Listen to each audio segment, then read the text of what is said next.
Sorry, folks. I guess we're going to backtrack a little bit so that I can introduce myself. My name is Barbara Cochran.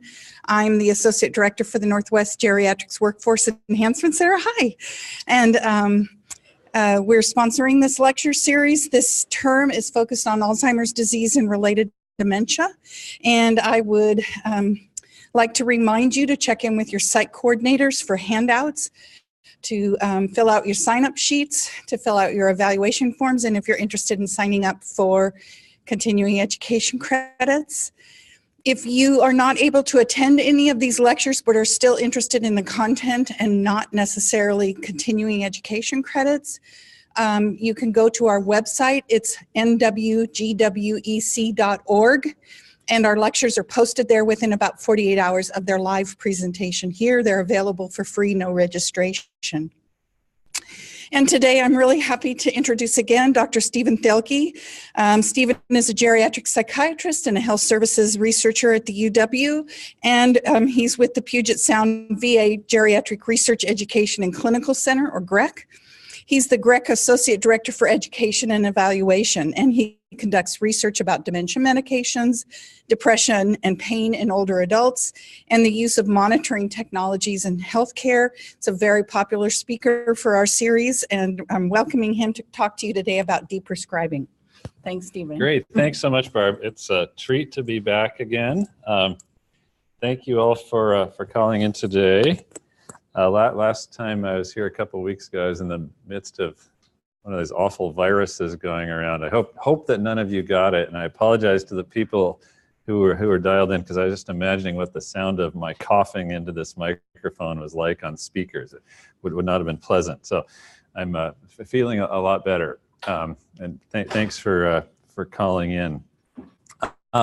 So you'll notice as part of this series on dementia that we focus on a lot of critical topics related to the assessment and management of dementia, but there's no one talk about medications for dementia. And this is deliberate. And what I'm hoping to do today is to show you why when you see the big picture of dementia, it's in fact the other side of the spectrum, which is about stopping medications, that's probably more important and more crucial for the type of work that we do with people who have dementia. So if you're giving a talk about starting medications, it's very easy. You just say, oh, here's the pills you can use for this condition. Here's when you'd use them. Here's what you can expect, and good luck to you. And I think what you'll see is that when you talk about stopping medications, it's really much more complicated. So I beg your indulgence as we think through some of these issues, but I think that at the end you will see that this is a complicated but very important issue, and that we can all do a better job in this area. As before, as you know, if you have questions, please feel free to type them, but it probably won't be until the end that we get to them, because I can't even see them up here, and Barb's going to be tracking those. I don't have any conflicts, and won't be discussing off-label medications, and I can't imagine. I expect that drug companies would probably pay me not to say this stuff, so definitely not taking any support for this. And I don't even know what you'd call it about recommending that you stop certain medications. But it's definitely not off-label. All right, so I wanted to start with a poll, but unfortunately I seem unable to get the poll function to work. Just maybe think about if you've heard the term Dprescribe. So the few people here, how many of you have heard the term Dprescribing? Okay, nobody in the room is raising their hand. Hey, Barb has, okay. I confess I didn't hear it until 4 or 5 years ago when a colleague of mine started talking about this. And at first I was kind of mystified because it's a funny word. What is Dprescribe exactly? But over time, it's caught on. If you just search for Dprescribe on the internet, you'll get a lot of useful information. And there's a whole site called Dprescribing.org that covers Dprescribing. For whatever reason, it's been more popular in Canada and Australia than in the United States. But I hope that you will hear more about this in the future. And so if this is the first time that you hear the term, then this whole talk is a success, and I hope that at the end of this you'll get an idea of what's involved. I want to start with a couple of quotations from this guy, William Osler, who's known as one of the great figures in American medicine, seminal in establishing American medical education. And this top quotation, that one of the first duties of the physician is to educate the masses not to take medicine, is sometimes used in jest. You know, Osler was in fact a practical joker, and if you're curious about his life, if you read up on him, he did some jokes that would have really cost you your job these days. He got away with it at the time. But I don't think he was kidding when he said this. I think this is actually something that he meant. And I'll come back to this at the end, and I hope that you'll agree that there's some merit to this idea that the role of medicine is not just to give out pills, but to make sure that pills are used safely. And then he explains a little bit more about why this is in that bottom quotation, which I think is pretty clear too, that there are major financial forces at play that are making money off of pills, and the process by which they do that entails creating credibility around what medications do, and he himself, Osler, described it as being enslaved in a plausible pseudoscience. This is a whole other theme, but I want you to keep that in mind too, that the science of what medications do and how we believe they worked is not as straightforward as it may seem. So the way I want to approach this is, first of all, talk about what exactly is deprescribing, and then to talk about why it's hard. Why is it difficult to stop pills? And then to talk about why we should care about it. Why does this matter for healthcare, and especially for patients who have dementia? And then really to address what we can all do about it. I assume that some of you prescribe medications or unprescribed medications, but that a lot of you probably are not writing on the prescription pad. And what I want to keep in mind is that getting the best use out of medications requires that all of us as part of healthcare think broadly about medication safety, and that even if you're not prescribing pills, it can be your role to ensure that patients with dementia are receiving treatments that are helping them and not receiving treatments that may be harming them. So I realize that's a little bit a roundabout way to get to the theme, but I hope that as we think through this, you'll see what's at stake. All right, I want to start. Barbara, we all right with everything? Looks like we are. Okay, good. I saw you guys pointing at the screen. I didn't know if something was... Well, I see the Barbara up there. Okay. Nobody else can see it, so Oh, funny. I've been reassured. There you go. So I want to start with a case. This is a patient. I want you to consider what happens to this patient in the American healthcare system. So 79-year-old woman, she's got a little bit of shortness of breath related to lung disease. Her blood sugar is a little bit elevated, indicating some diabetes. She's got osteoporosis. Her blood pressure is a little bit elevated. Her knee hurts from some osteoarthritis, and right now she does not take any medications. So if you go out and you look at all the published guidelines for these conditions of diabetes, osteoarthritis, high blood pressure, COPD, and what her condition is in this slide I just described, and you saw what all the official guidelines say this patient should be started on for her medications, how many medications would she be started on for these conditions that she has? Anybody want to guess? A lot. Okay, there you go. Yep.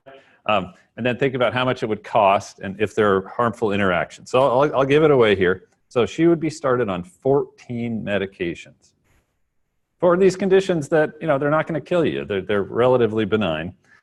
This was in 2005, so it cost $400 a month out of pocket. This was before Part D, and I don't know if anybody's re-estimated the cost, but it wouldn't be free. And of these medications, between the ones that treat various conditions, there would be at least 12 potentially harmful interactions. So I hope that this offends your sensibility at some level, because there's something wrong with this.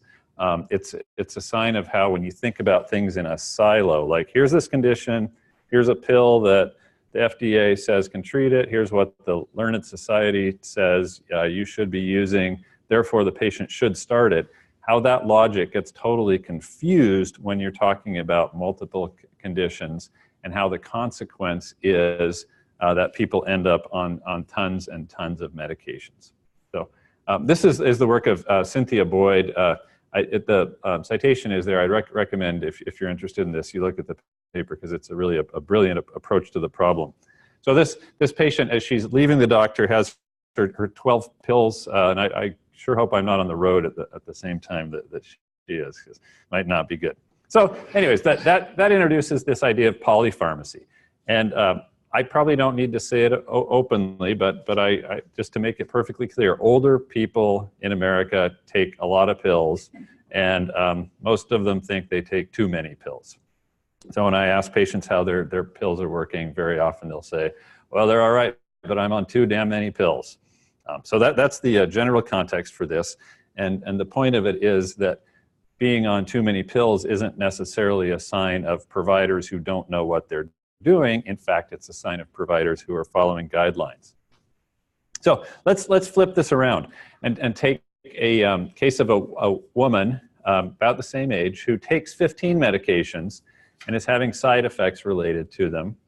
But she has been able to improve her health through some behavioral approaches. Like she started exercising and dieting, so her blood sugars went down. She has few symptoms related to lung disease. Her knees hurt, but only after she walks a long ways. And her blood pressure used to be high, but now it's low, and she's got osteoporosis, but it hasn't worsened. So the question with her is, if you use these guidelines, the recommendations for treatment, how many of her 15 medications would she stop? Because she doesn't really seem to need them anymore. So what would you guess? What do the guidelines say about stopping the pills? None. Yep, so there are no guidelines for stopping pills, which is, once again, I hope this kind of makes you scratch your chin and ask what in the heck is going on here, that all of our rules are about start pills, and then once you start them, you assume they're going to be there forever. Or, if you really hunt around, sometimes you can find some recommendation about the duration of treatment or when it may not be needed, but none of these have been codified or made official in terms of guidelines. So the treatment guidelines that we live with, including for dementia, tell you how to start our treatments, but they really don't tell you how to stop them. And as a system, we simply do not have guidance about stopping medications. So that's an initial challenge. I cannot stand here and tell you, here's what the rules are or what the official party line is about stopping medications, because this simply doesn't exist. This is where Dprescribing comes into play. So Dprescribing is the systematic, structured consideration of how to improve things by stopping medications. As a movement, it's a organized attempt by healthcare providers to understand the process of stopping medications and to find circumstances in which stopping medications can be achieved, and then also to figure out the process by which medications can be stopped. This sounds all great, but in practice, it really is much more difficult than it sounds. And that's why I want to spend quite a bit of time thinking about the nitty-gritty of what medications do before talking about how we can stop them. So this is sort of a thought exercise, and I encourage you just to sit back and think about these things. And I hope I'm not leading things totally astray, but when I really try to get my hands on this, I always kind of step back to the original principles and think about what's at stake. So at first glance, you'd think it'd be really easy to determine what the effect of a pill is or not. Either the person takes the pill or not. It's not an uncertain thing. And then you could measure what the effects of taking the pill are on the person. Like, somebody takes a pill, here's what happens. Somebody doesn't take the pill, here's what happens. Straightforward. And then you compare A, B, and C to X, Y, and Z. That seems very obvious. And if you're running a scientific experiment or something, you could easily recreate that. The challenge is that when it comes to pills and an individual taking the pill, you can't go back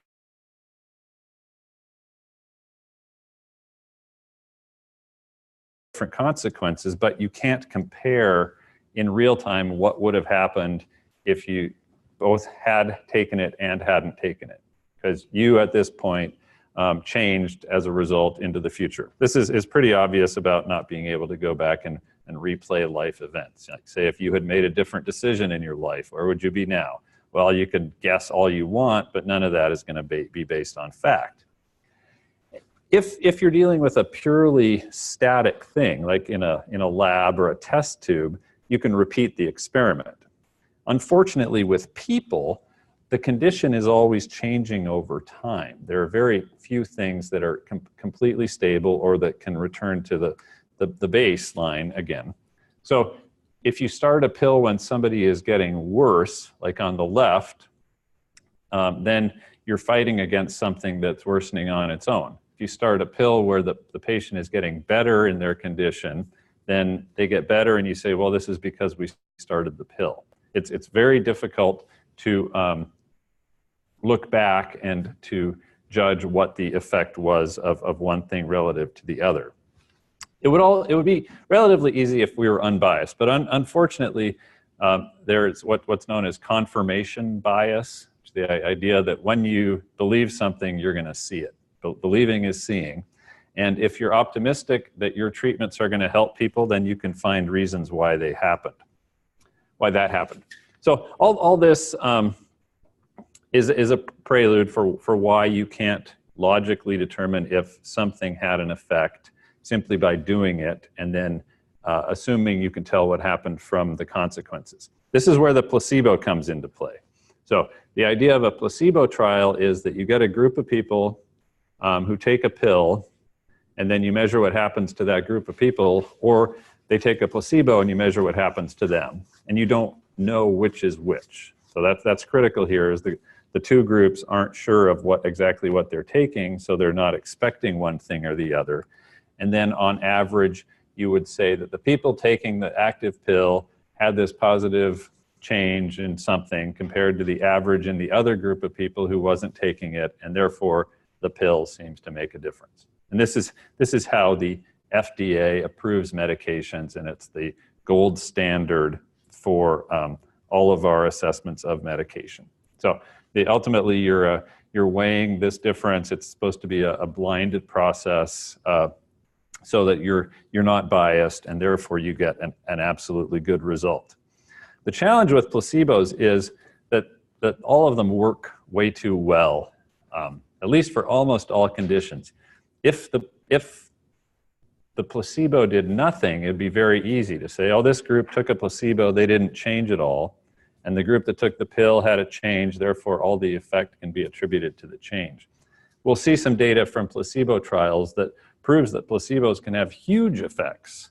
So even in conditions where you expect there to be little placebo response, often there is. So you're still left guessing as to whether an effect was due to a placebo or not in any one case. So even if there's a difference between the placebo and the drug, let's say 20% of people on placebo get better, 40% of people who take the drug get better, then if you give any individual the drug and they get better, that doesn't mean that it's due to the effect of the drug. It could be that it was due to the effect of the placebo. I hope this makes sense. It's a little bit different way of thinking about what the placebo effect is, but I want you to remember that when if things get better when you use a medication, it's not necessarily because of the medication.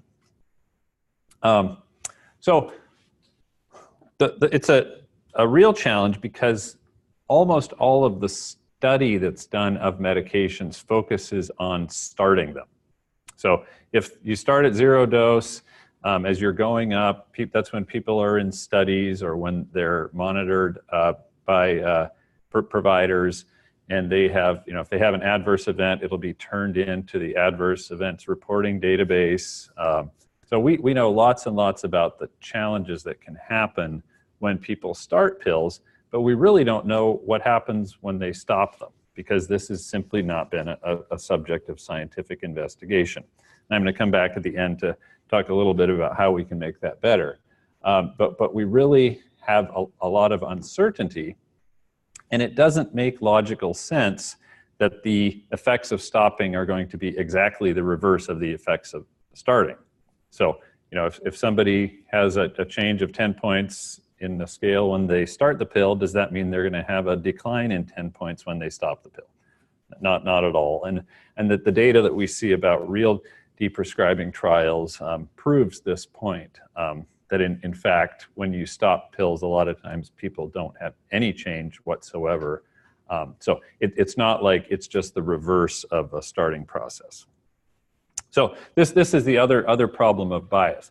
Not only in general do people expect that when they start a pill, someone's going to do better, but they also expect that if you stop a pill, somebody's going to get worse. And this is the thing I hear time and time again when I talk to real-world providers about stopping medications for people with dementia is, oh boy, if I stop that pill, they're going to get worse. And I say, well, how do you know that? Oh, I can just tell, or that was that one case I had where I stopped their dementia medication and they really went off the cliff, so I'm never going to do that again. It seems to be an intrinsic human fear that somehow taking something away is going to lead to negative consequences. And that's really what I'm trying to address on a psychological basis for all of us, is to say that when you think through the process and think about how we can do the most good for the people we deal with, that we need to move away from that mindset and instead to look at the overall picture and to think about how medications can improve the patient's condition in the larger scale, and to make sure that the treatments we are giving are safe. All right, for all these reasons, it's harder to stop a pill than to start a pill. When you talk to anybody who prescribes, they will agree to this. If you want to start a pill, you say to the patient, oh, let's try you on this and see how you do. You give them the prescription, they walk out the door. If somebody's on a medication and you want to stop it, unless the patient says, I've already stopped it, or can I stop it, yes or no. If you're trying to convince them to stop it, it's a 10-minute conversation about why there is some benefit in that, what to look out for if they happen to have problems, who to call, what the alternative methods are to treat, and what your rationale is. So it's just much more cognitively and interpersonally taxing to remove than to add medications. And for that reason, people end up staying on their medications for a long time. And I'll present some data soon about why, what the exact rates of polypharmacy are in the country. So that's a general introduction to medications and how we might think about them in a broader sense. And I want to think a little bit more detail about the challenge of knowing what a treatment is doing after it's been on board. So you've got your patient, that woman who has started on one of her 12 medications. She's now taking her blood pressure and her cholesterol and her arthritis medication. After she's been on them for a couple years, or even a couple months, how do you know what effect they are having in real time? And there's some real problems with this, and I want to go through these in turn. And once again, I encourage you just to sit back and think about this stuff. It's certainly not highly systematic, but I think that looking at it from a variety of angles can help to point out what the problem is and also help us to deal with some of the challenges that occur. So first of all are the fallacies, just the simple logical problems with our assumptions about medications. Like if you've got somebody who's on a dementia medication and events happen after they started the medication, you attribute those things to the medication. Or sometimes something starts after the medication started and you don't attribute it to the medication, and that's an issue too about your confirmation bias. I talked about this theme a while ago, and somebody came up to me afterwards and said that their dad had been started on a dementia medication and was having falls, and they'd go to their providers and the providers say, oh, well, in dementia you just get falls, that's part of the disease.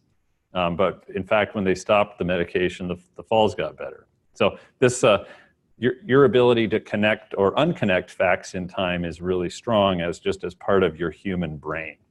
But technically, it's known as the post hoc fallacy, that something happened after, something happened as a result of something else simply because it happened afterwards. So remember that the graph I showed where the condition's going up and down?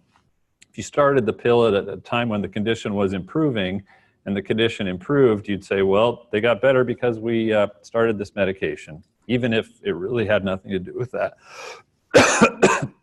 Or if you stop a medication and the condition gets worse, then you assume it was because of that. It's a simple inability to tease out causation from time relationship.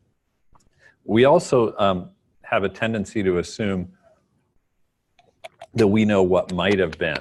So somebody starts a pill, they get worse. You'd say, well, they're worse now, but think how much worse they would have been if we hadn't started this pill. Or, you've stayed on the pill and think of how much worse you would have been if you had stopped it. So that, as I was trying to sell initially, that whole idea that you know what happened in alternate times that didn't occur is just wrong, because you have no idea. Like if you think about your life, if you had made a different decision in your life, everything would be different, and you really couldn't predict how things would be. So we like to think we know what might have been, but really we can't. And also there's a fear that if you stop something, it will never work again. This is something I hear a lot, that, oh, if we stop this medication, it's not going to have the same effect again, which also really makes no rational sense, because medications work by acting on specific things in the body. It's not like you're building up something and then all of a sudden your body says, oh, you stopped that on me, I'm not gonna let it work for you anymore. So there's some core logical problems with figuring out what medications do. Also, I mentioned that placebo response before, and this is a fascinating topic. Placebos really are very interesting, and I encourage you to read up on them if you're at all interested. This is some data about the antidepressant response in large series of trials over a 30-year period. I just find that this fascinating, that they looked at the percentage of people who responded to the treatment, whether they got the drug or the placebo. And on the left, you can see these are the people who responded to drug in all these trials. Each dot is a separate trial. And you see that about half the people in antidepressant trials seem to respond to the drug, and that the likelihood of response seems to be going down over time. So in 1980, your chances of having a positive response on the drug were a little bit higher than in 2010.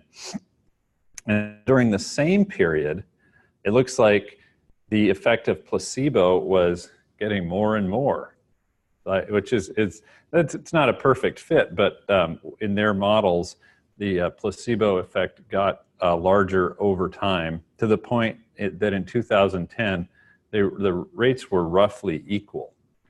So it's a fascinating fact that you would have so many trials where the placebo group has such a good response. And this begs the question of why over time the placebo seems to be a more powerful treatment.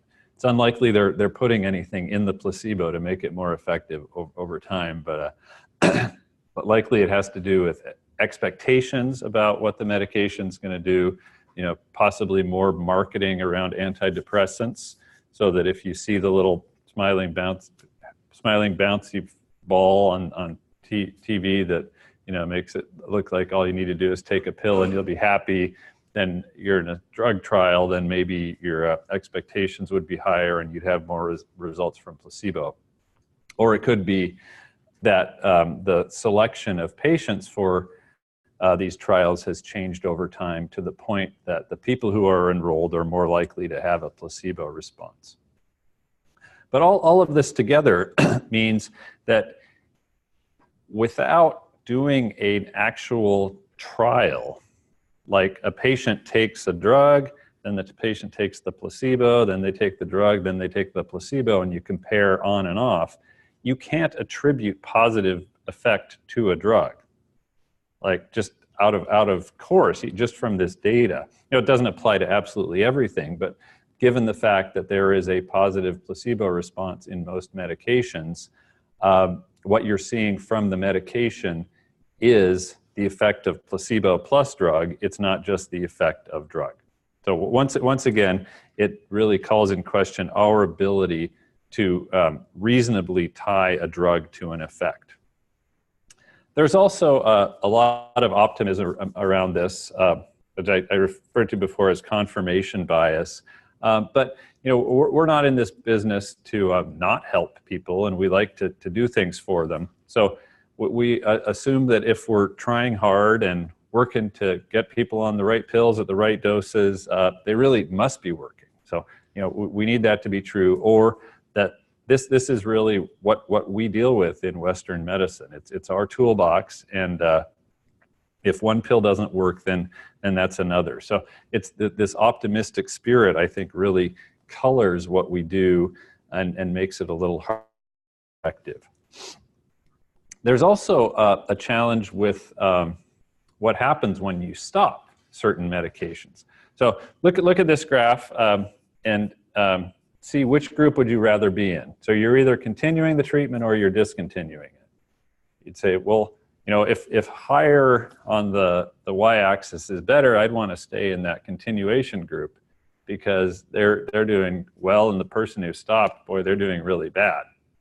So what if the treatment here that you're talking about is somebody who's drinking a fifth of hard alcohol a day?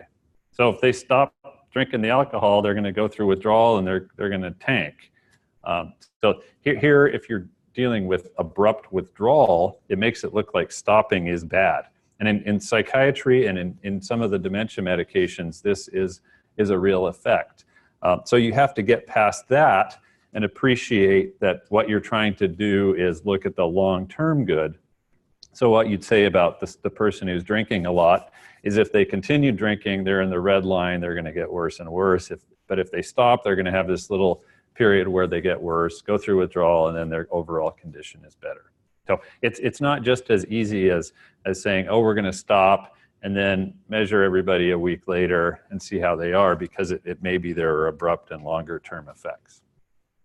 So particular to dementia, another really big challenge is that dementia is a progressive condition. I hope you've figured that out so far from the series, but it's a progressive neurodegenerative condition, and people are going to have more problems over time. Not everybody follows exactly the same decline over time, even though there's rough ranges. So assuming that somebody's going to get worse, then your logic can tell you anything about what the course was.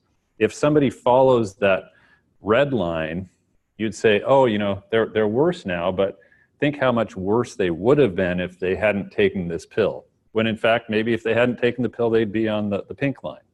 So it's impossible, given the fact that it's a one-time event and there's worsening, for you to know after the fact what the consequences were. Certainly you can look at group averages, and that's where the FDA approved certain medications to say that, on average, one group did a little bit better than the other. But in fact, for dementia medications, the benefit seems to be primarily in the first year, and there's no evidence that these medications change the long-term course of the disease.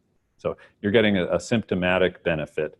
And even if you, on an individual basis, even if you were to get that symptomatic benefit, you can't necessarily attribute it to the drug because, as you can see, somebody may have followed a different course if they hadn't been on a treatment. Hope this is all holding together. There's just a couple more important points about how we think about this.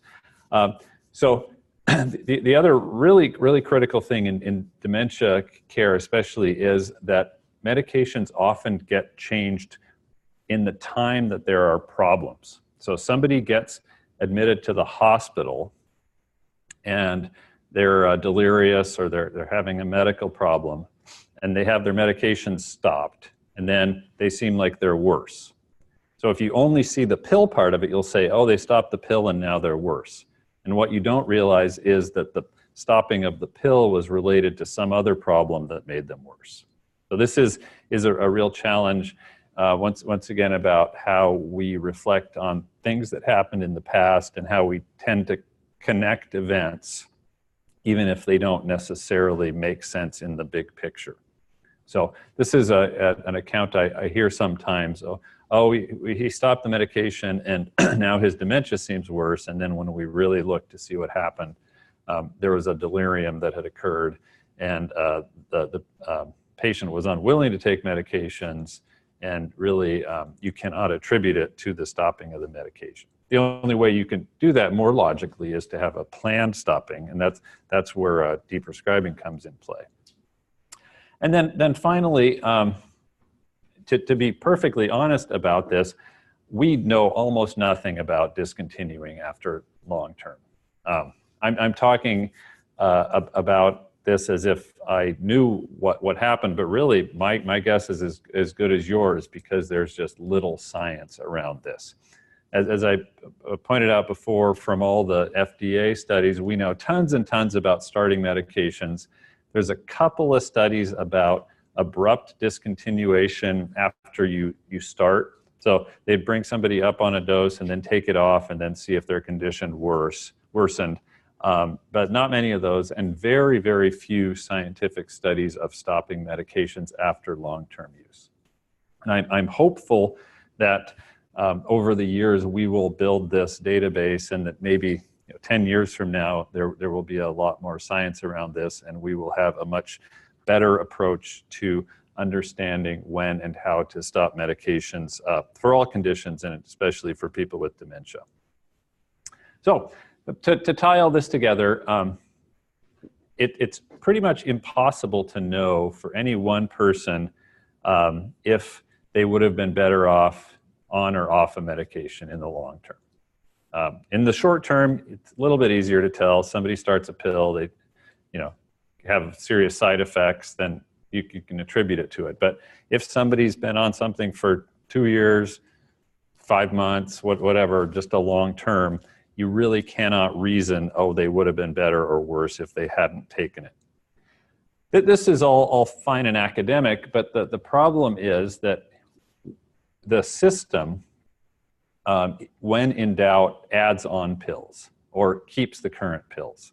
The impulse is not to clean up the medications, but when somebody comes into a clinical setting and they're having a problem, the natural response is to find a treatment for it. One of my colleagues once referred to the prescription as the ticket out the door for the patient. Like a lot of times you can't get them to leave until you've given them something, and what you give them is a prescription for another medication to take. But unfortunately, we don't have the Dprescribing prescription.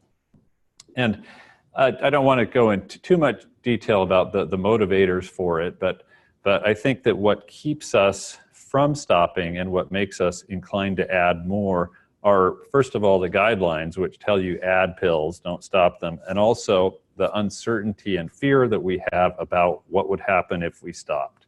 So we're willing to continue.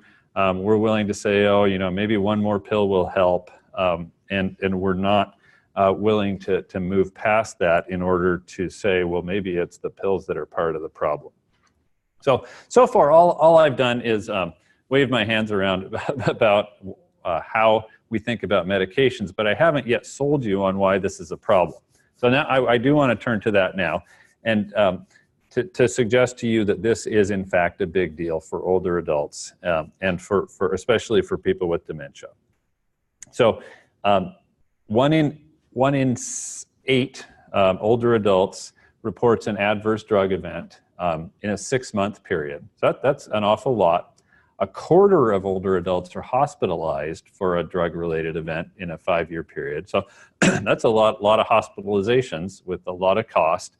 And when you look at hospital admissions, about a third of them in older adults are related to medications.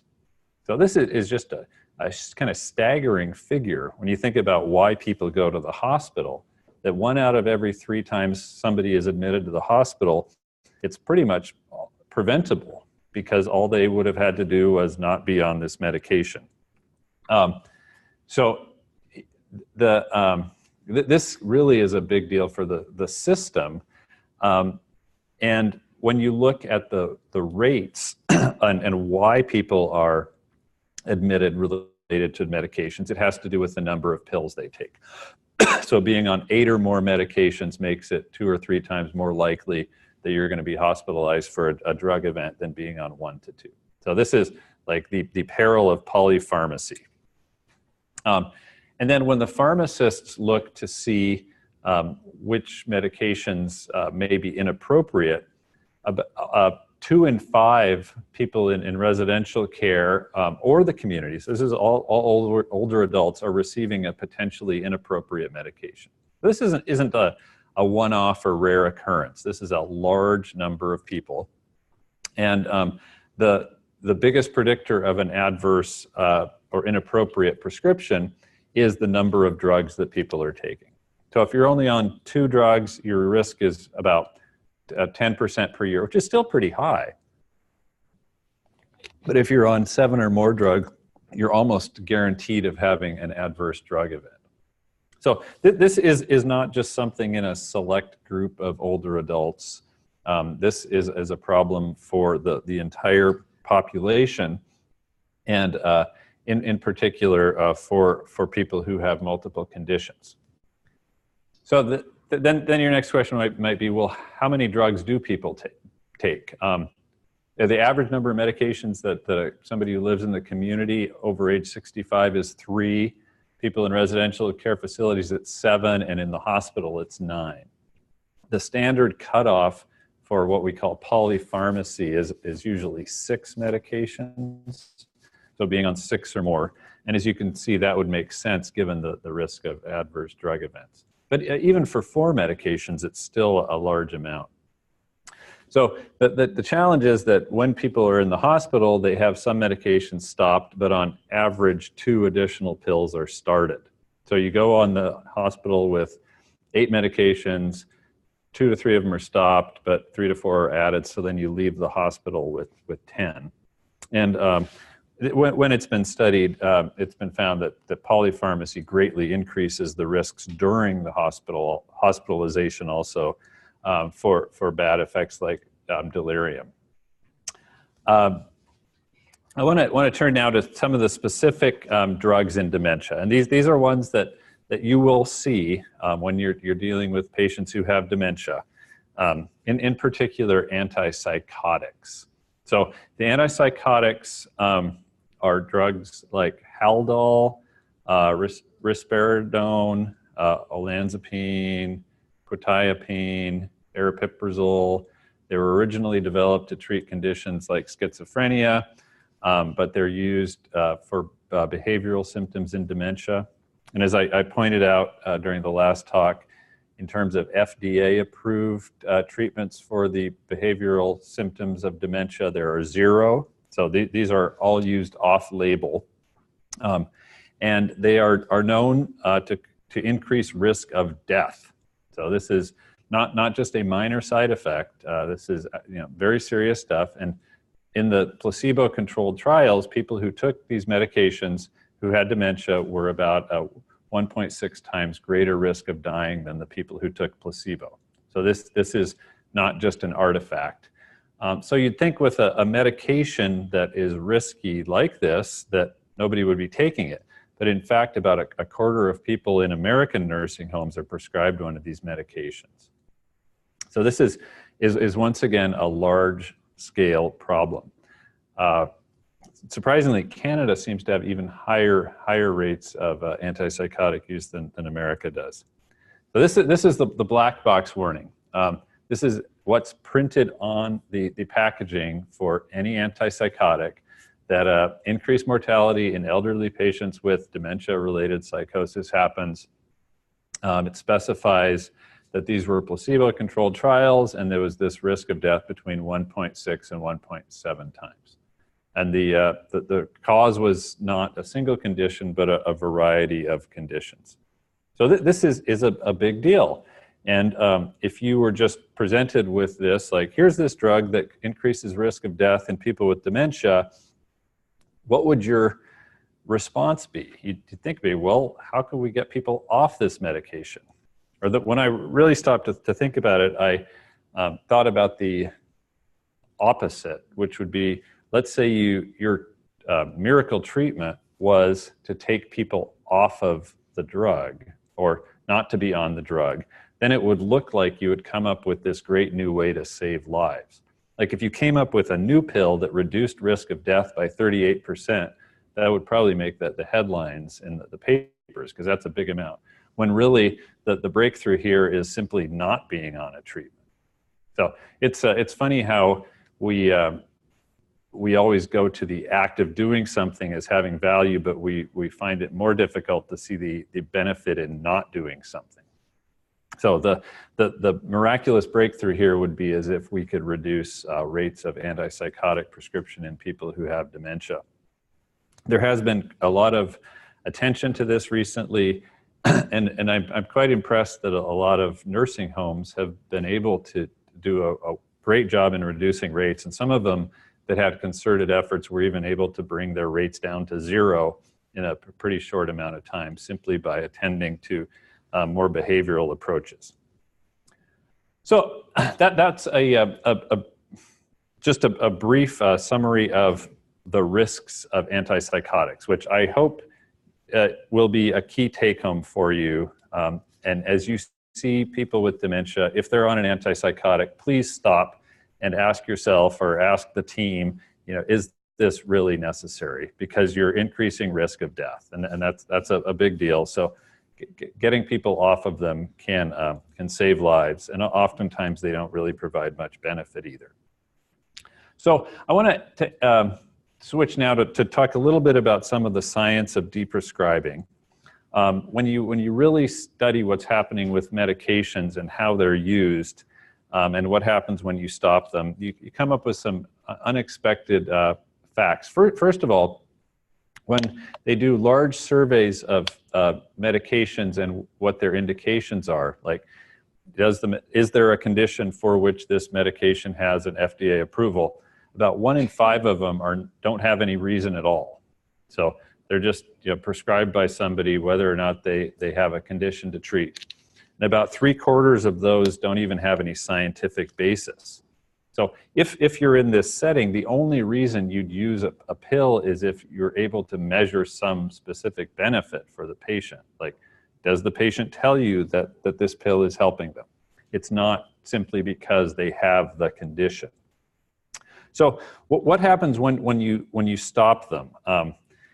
You might think, oh, people are going to do worse when you stop their medications, but as a matter of fact, I'm going to try to convince you that the drugs for dementia can be stopped, and people don't have problems with that.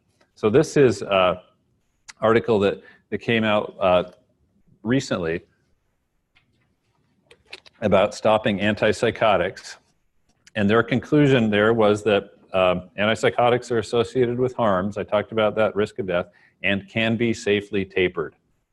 So they list all the possible harms there, and when they did their systematic review, they found that they can be taken off without worsening the condition.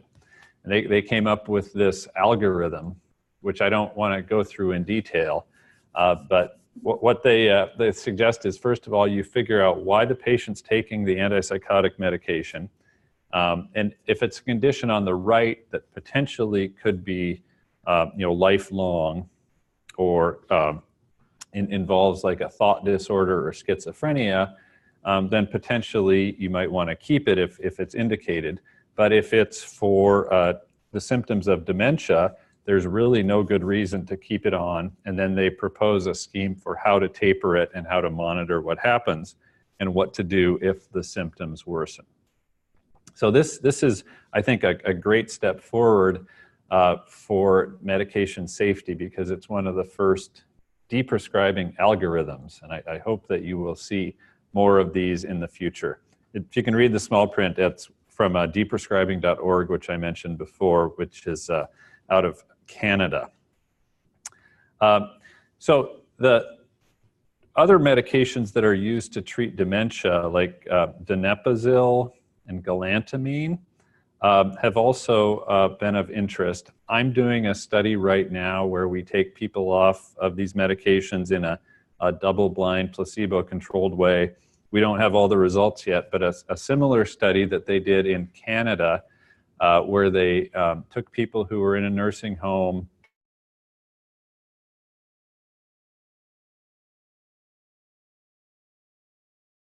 where they stayed on the dose, and then they compared the outcomes, and their results, as you can see at the bottom, suggest that cholinesterase inhibitor, that's donepezil and galantamine, discontinuation is safe and well tolerated in the majority of institutionalized patients.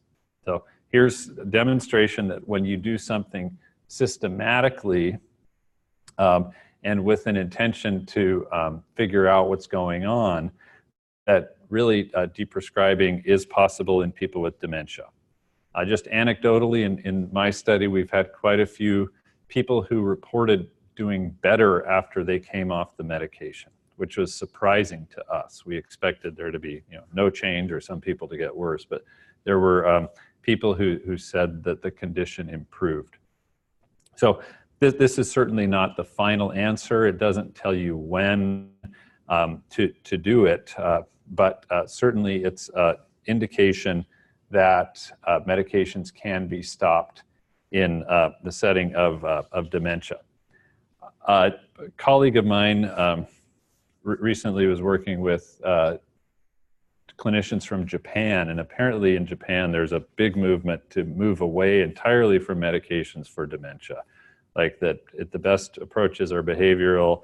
The person with dementia's brain is not working as it was in the past, and so medications don't have predictable effects, and the best thing we can do for those patients is to keep them off of medication. So hopefully this will encourage more attention to what works and what doesn't. This is not about dementia specifically, but this is an interesting study where they were able to recruit people from just a community setting, asking them about stopping psychiatric medications. People talked about some problems with stopping, a lot of it related to withdrawal. But of the more than half of people who were able to stop their medications, almost all of them were quite satisfied with the decision.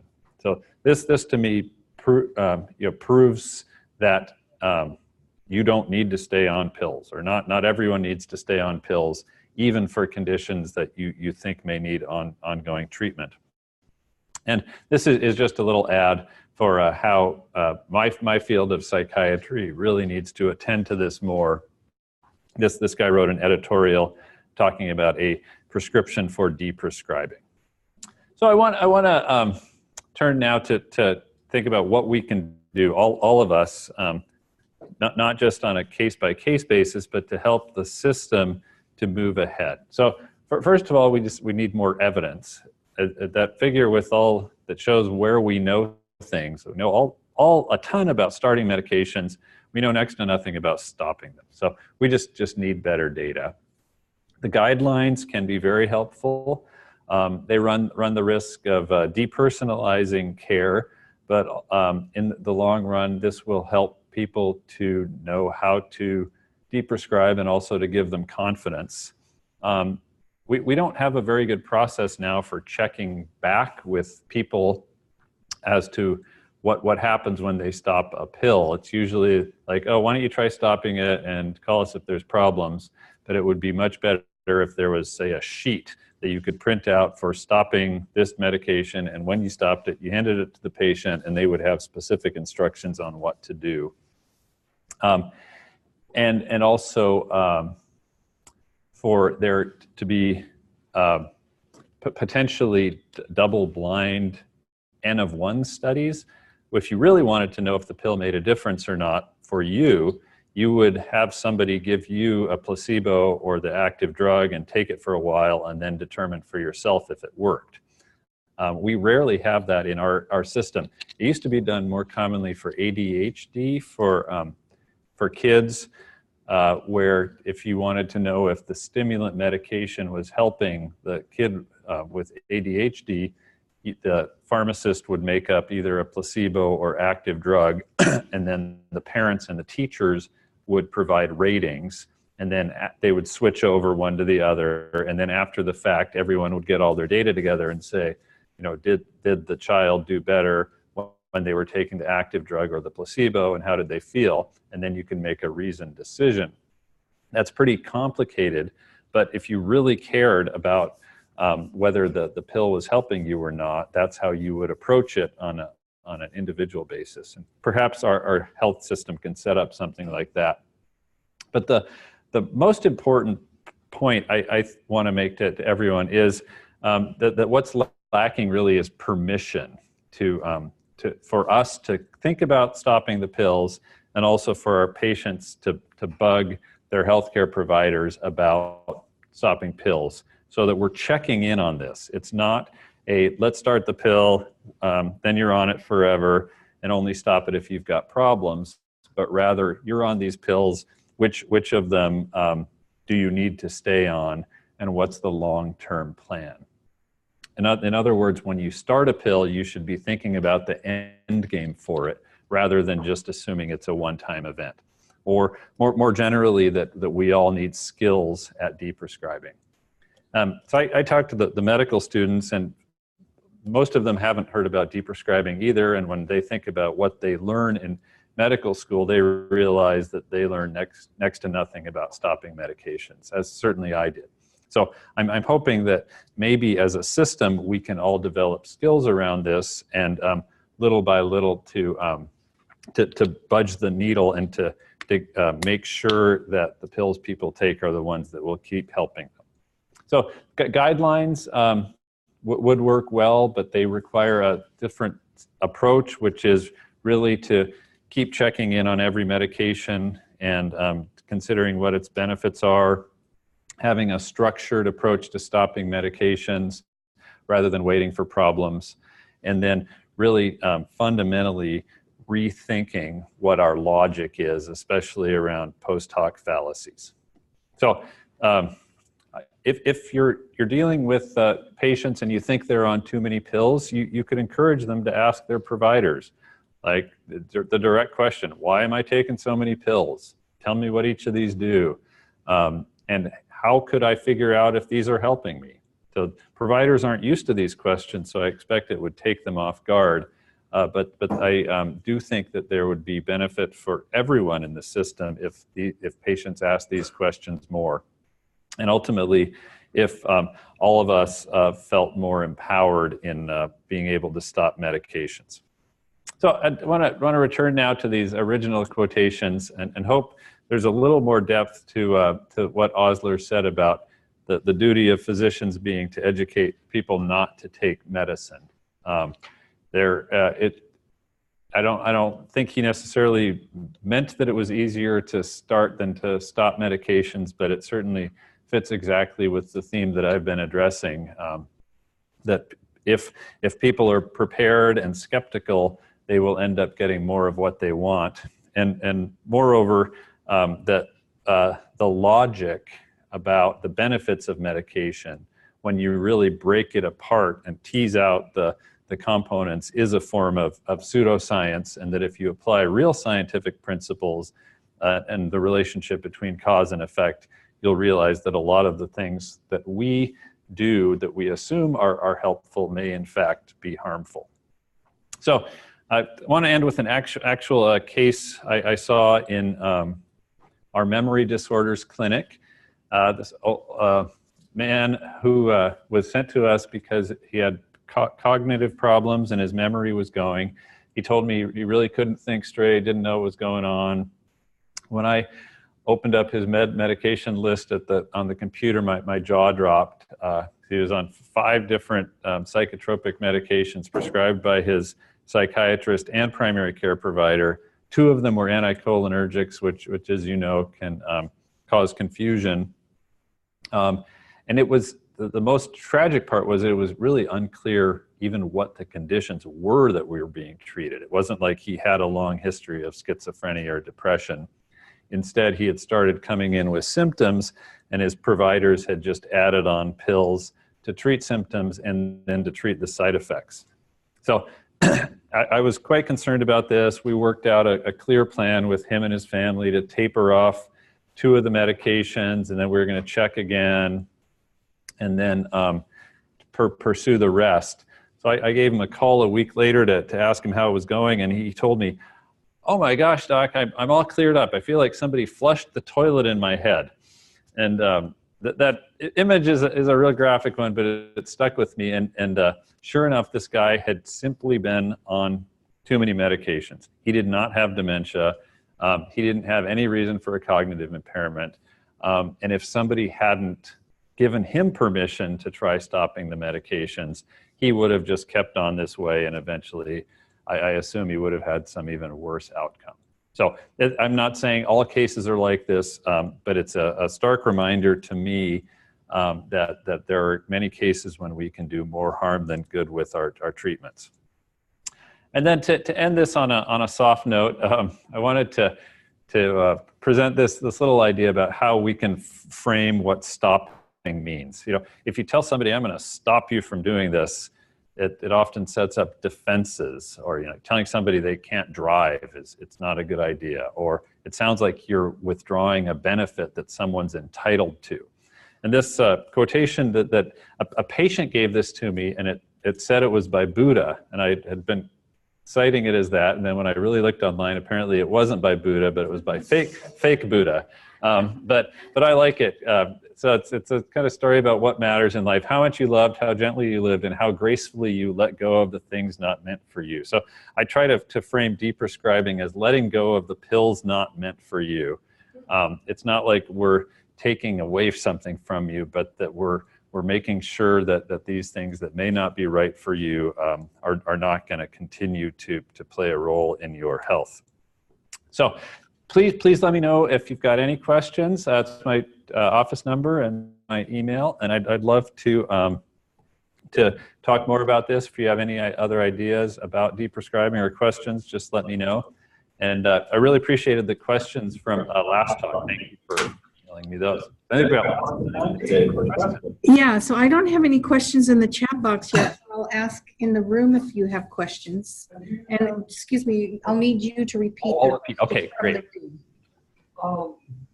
So I guess I have an assumption, like maybe like clarification with it, probably from your perspective. And I come from a social work background, so I kind of think like almost like social perspective with this.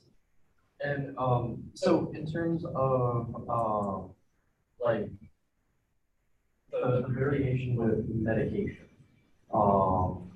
we're still trying to understand, if the placebo works or if it was medication.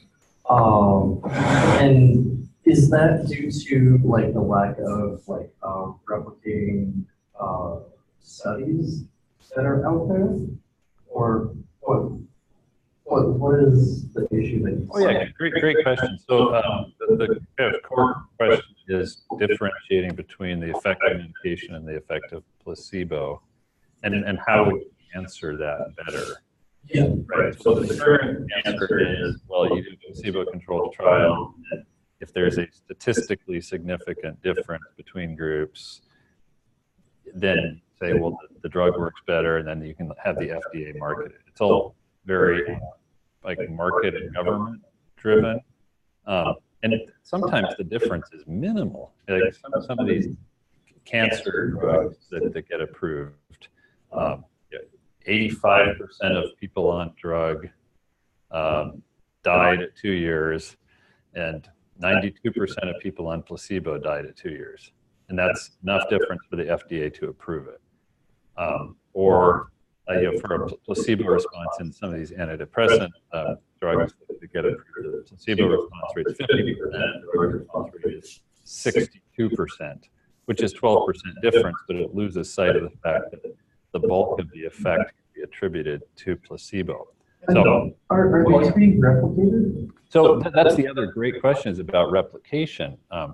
So a lot of the studies that you see published are only part of the studies that were done.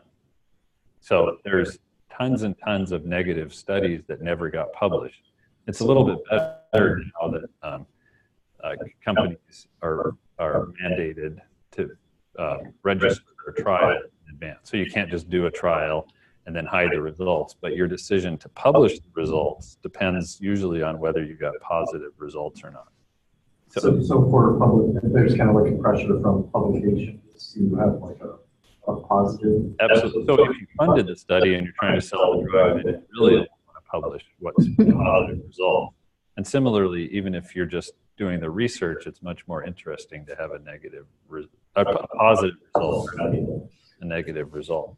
So the challenge is really that even if you have more and more data around that, and if it's replicated, you're still left with this unanswered question as to whether the drug is going to have an effect independent of the placebo effect. And that's just like a fundamental problem. The only way you could do it would be totally unethical, would be like to sneak pills onto people and then see how they act. Ask them how they feel. But that's probably not going to happen. But it's just a big problem. And as I've thought through this more, it's become more difficult for me to make sense of what I do. Like it used to be, I would be like, oh, I got the pill, it fixes depression. Somebody comes in, they're depressed, I give them the pill, everything's great. And now when I really try to tease apart what's going on, my head kind of spins sometimes, and I have to stop and ask what really caused what. So great question.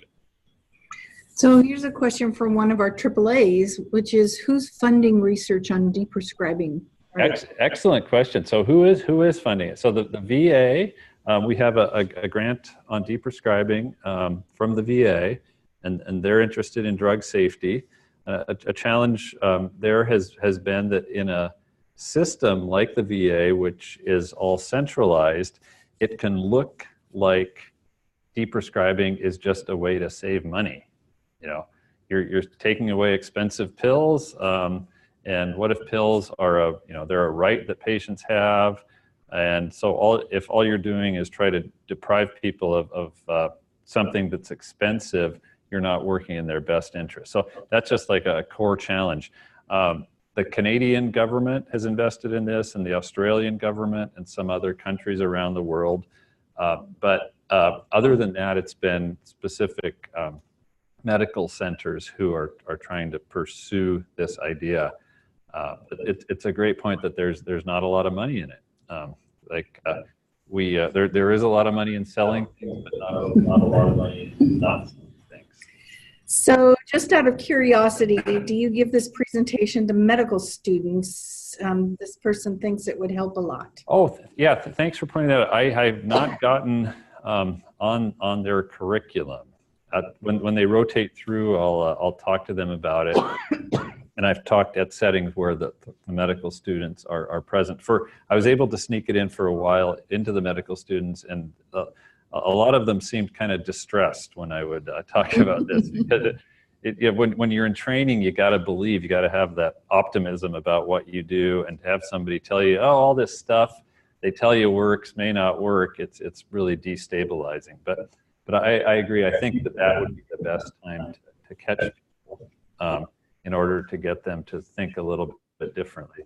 And in particular, the one big idea I hope that providers or prescribers can start to work through is that anytime you start a pill, you should have a plan for how to end the pill, no matter what the pill is. Even if it's like, if it works, I'm going to keep it forever. At least that's a plan. When right now, almost all prescriptions just hand them out and assume they're going to stay on forever. And the other part of it that I didn't have time to talk about much today was about how much risk we ask patients to undertake. So given that statistic about adverse drug events and negative effects, you can see that polypharmacy is a risk for older adults, but it's one that we never talk to them about. So if you're going to have a surgical procedure, even a minor surgical procedure, you're going to remove a bump from my arm, they want you to sign a form that says, I'm having this surgical procedure, it carries these risks, here are the alternatives to treatment, I understand these and I agree to this procedure.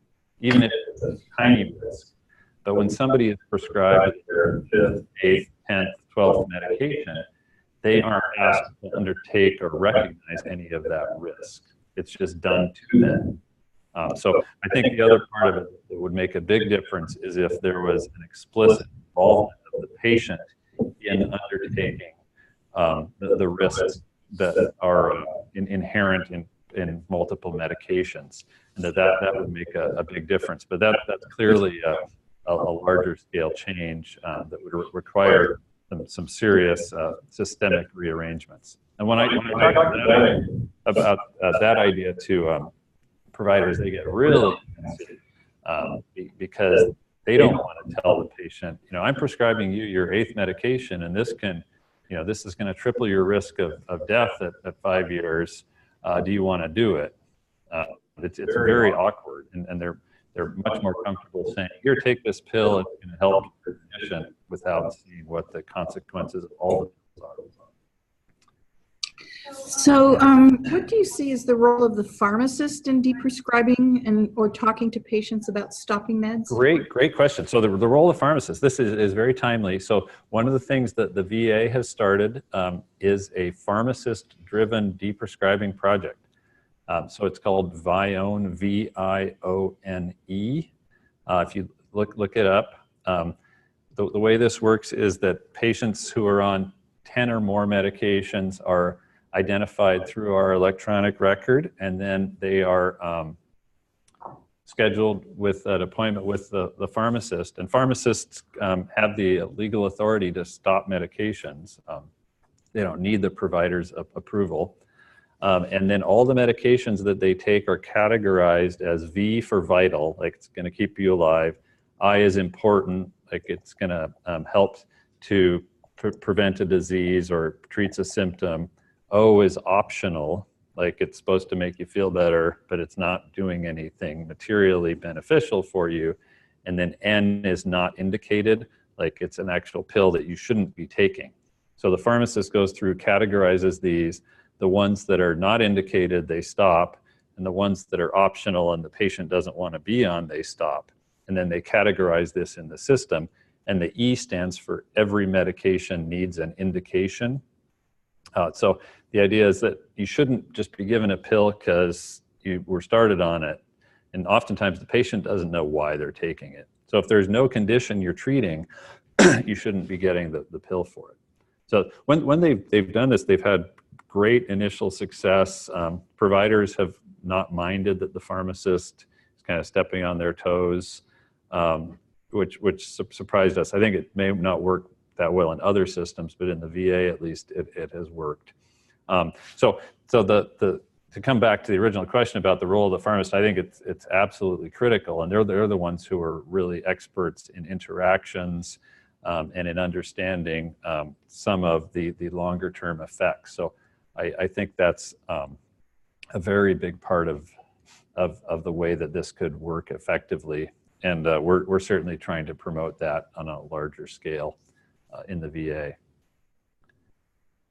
Can you comment on the very common practice of prescribing antidepressants to people with dementia? Okay, great question about antidepressants in dementia. Yeah, so very, very commonly used. Sometimes it seems like it's just like, oh, you got dementia, you're going to get bummed out. Please, take a pill for it.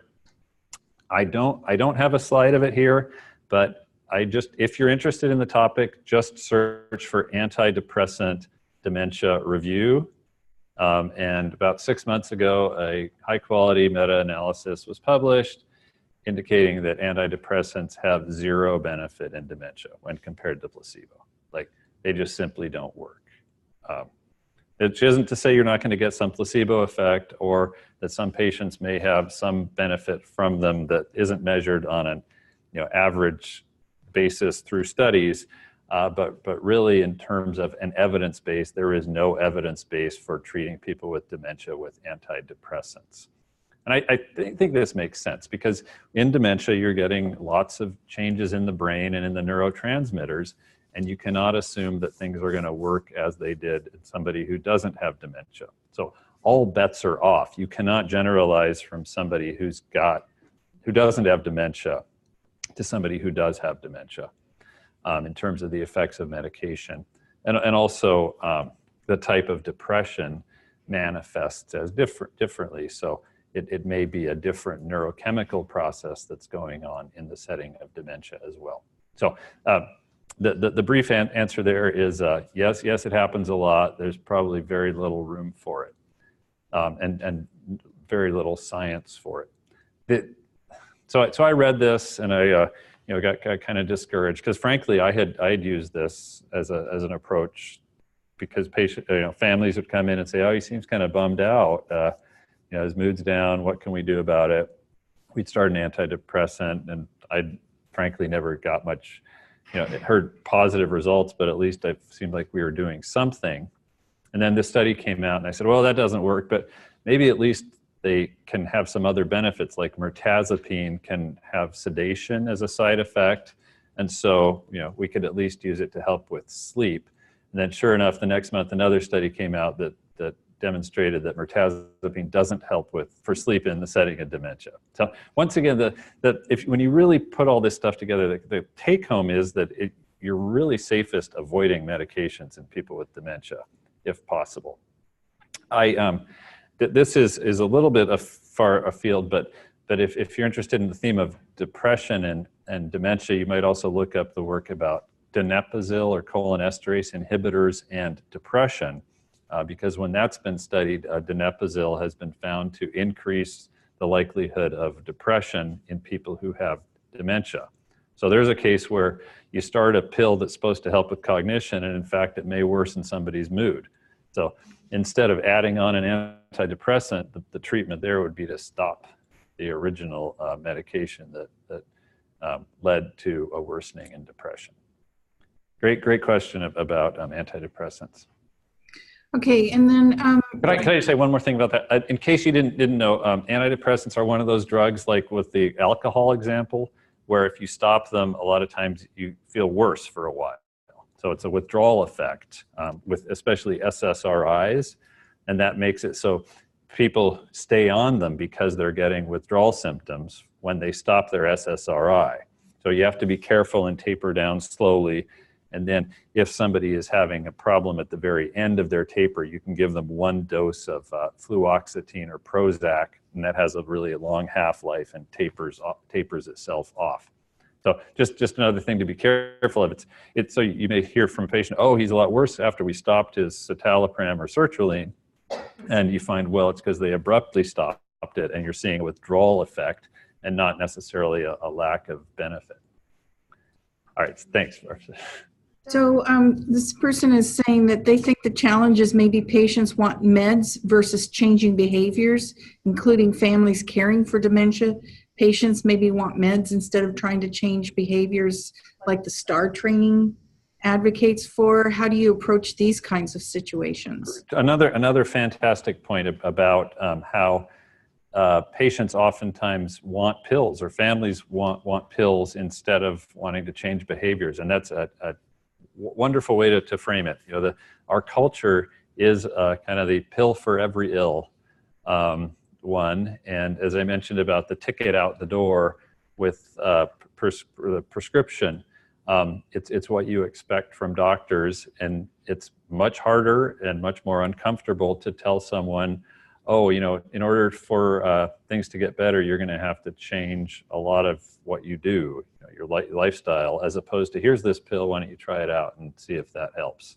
So it's a cultural issue, and as I mentioned about stopping medications, it's much more work to try to sell people on non-pharmacologic approaches. But I think if we really are interested in their in ensuring their safety, we will spend the time having those kind of discussions about what the about what's going to have benefit for them. So great question about how this fits into the big picture.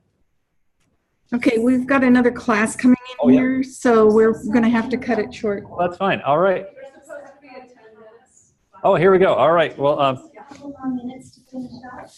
one more question? Or are we all good? Let me see. Oh, yeah, just set up. There's food here, too.